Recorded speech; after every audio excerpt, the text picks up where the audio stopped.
Assalamualaikum warahmatullahi wabarakatuh. Selamat berjumpa kembali ya para pejuang cuan dan pejuang sangkuters.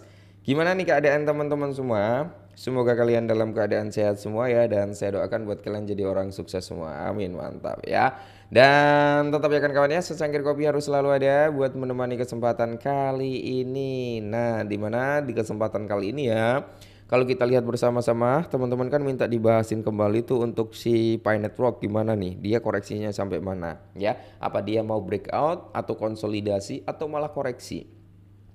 Di sini kalau kita lihat dari data yang diberikan oleh TradingView ya, sentimen daripada komunitasnya atau sentimen yang terjadi di dalam token Picoin ini itu sentimennya mengarah ke penjualan gitu kan, tapi dia belum masuk dalam panic selling, belum. Ya penjualan normal lah gitu ya. Ingin jual dulu, belum masuk ke ranah panic selling. Nah, terus di sini kalau kita lihat dari segi harganya ya, kita itu masih menunggu gitu bro. Ya bentar lagi kayaknya kena, sebentar lagi kayaknya kena ya. Nah ini hanya fake out aja dia. Fake out, kita abus karena dia fake out. Terus pergerakan dari garis MA 50 ya, dia di bawah MA 200. Jadi dia trennya masih kuat untuk turun. Nah semisal ini adalah area terbaik kita untuk masuk, itu ini area terbaik yaitu di kisaran harga sini ya. Di area 44 atau 45 bisa. Tapi di sini kalau kita lihat di sini ya bro ya, itu di kepala 40 itu area terbaik banget buat DCI daripada si Pi Network. Karena satu, kenapa? Di sisi lain di area 40 kalian bisa lihat di sini ya, walaupun ini hanya swingnya, tapi trader juga memprediksikan hal yang serupa.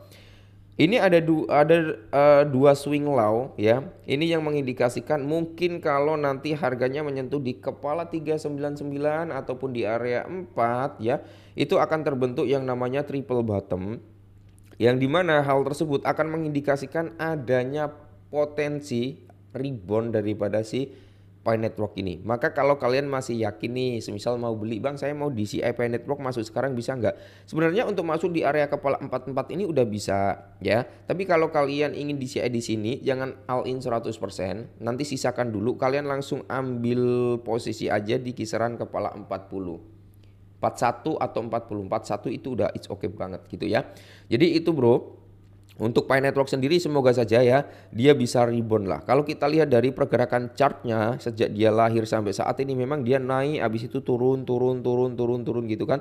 Tapi penurunan daripada chartnya ini dia sehat, pergerakan dari chartnya sehat. Jadi dia nggak langsung ngebentang satu tiang bendera merah gitu, tapi dia secara konsisten, secara pelan turun ya. Itu karena ya memang uh, sentimen panic sellingnya terjadi juga, tapi it's okay lah ya, nggak masalah bro. Yang penting di sini kalau kita lihat dari basis komunitasnya juga cukup kuat banget, dan kita mengacu pada area triple bottom ini, inceran terbaik di situ. Sedangkan di sini Pi Network itu kan bertahan di kisaran kepala 7 ribuan ya dalam kurs rupiah gitu kan. Jadi apakah harga Picoin itu akan menunjukkan kenaikan? Nah, di sini kalau kita lihat bersama-sama ya, harga Picoin itu kan turun 1,5% dalam waktu 24 jam karena harganya memang cukup konsisten di kepala 44, 45 gitu kan. Nah, selama periode 24 jam, harga daripada Pi Network itu bergerak dalam kisaran harga di area 0,4368, 4364 ya, hingga di area 45. Nah, lebih lanjut Pi Network memiliki kapitalisasi pasar sekitar 3,41 miliar dan valuasi atau FDV-nya dia di 5,25 miliar. Volume perdagangan dalam 24 jam terakhir tercatat sekitar 110 juta. Harga Picoin sendiri jatuh bersamaan dengan penurunan pasar yang lebih luas. Jadi memang ya market itu lagi ada sedikit koreksi. Picoin itu juga ikut ambles. Tapi waktu marketnya naik, Picoin itu naiknya tapi kurang kenceng gitu kan.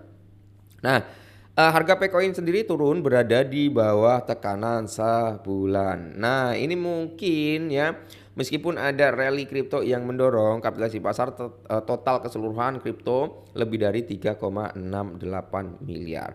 Para bearish juga semakin memperketat kendali mereka, sering dengan pembalikan tren pasar yang lebih luas dengan harga Bitcoin turun hari ini. Nah, investor terus memindahkan token Pi dari bursa.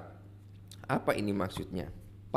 memindahkan Pi dari bursa. Nah, selain itu harga daripada Picoin itu kan merosot karena apa? Para investor terus memindahkan token mereka dari bursa. Arus keluar dari bursa melonjak lebih dari 1,4 juta token dalam 24 jam terakhir. Para investor memindahkan token mereka dari bursa ketika mereka menjualnya. Hal ini pada gilirannya menyebabkan tekanan jual yang lebih besar. Ini salah statement atau salah penulisan ya.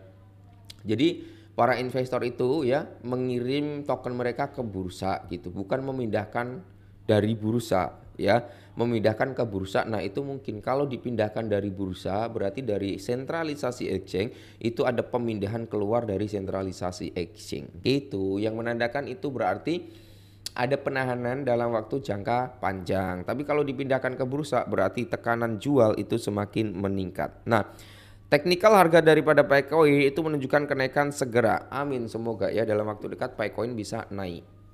Jadi di sini penurunan harga daripada Picoin sendiri yang sedang berlangsung bisa jadi adalah ketenangan sebelum badai. Jadi ada volume dan volatilitas telah jatuh dalam beberapa bulan terakhir. Penurunan volume dan volatilitas sering merupakan tanda dari akumulasi yang lambat. Fase akumulasi menurun. Teori Wyckoff itu kemudian mengarah pada pola lonjakan yang kuat ketika apa? Memasuki fase Markov. Fase Markov ditandai dengan permintaan yang lebih tinggi dari bursa dan pasokan. Nah, harga Picoin telah membentuk pola yang namanya double bottom di area 40.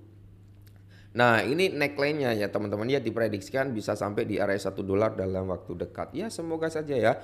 Selain itu indikator MACD juga mendukung nih bullish ya, yang membawa indikasi Picoin mungkin dalam waktu dekat bisa ke area $1.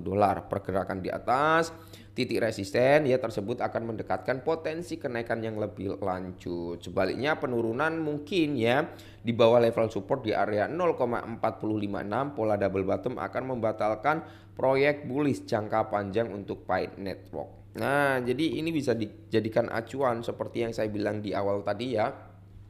Kalau kalian ingin DCI mungkin bisa di area 4041 itu, karena itu akan menjadi area penentu atau area psikolog daripada Picoin untuk menentukan arahnya, dia mau breakout atau dia akan lanjut koreksi gitu. Kemungkinan sih di area di kepala 4 ya, 40 itu kekuatan untuk breakout cukup tinggi karena di situ nanti akan terbentuk yang namanya double bottom ataupun triple bottom gitu ya teman-teman ya.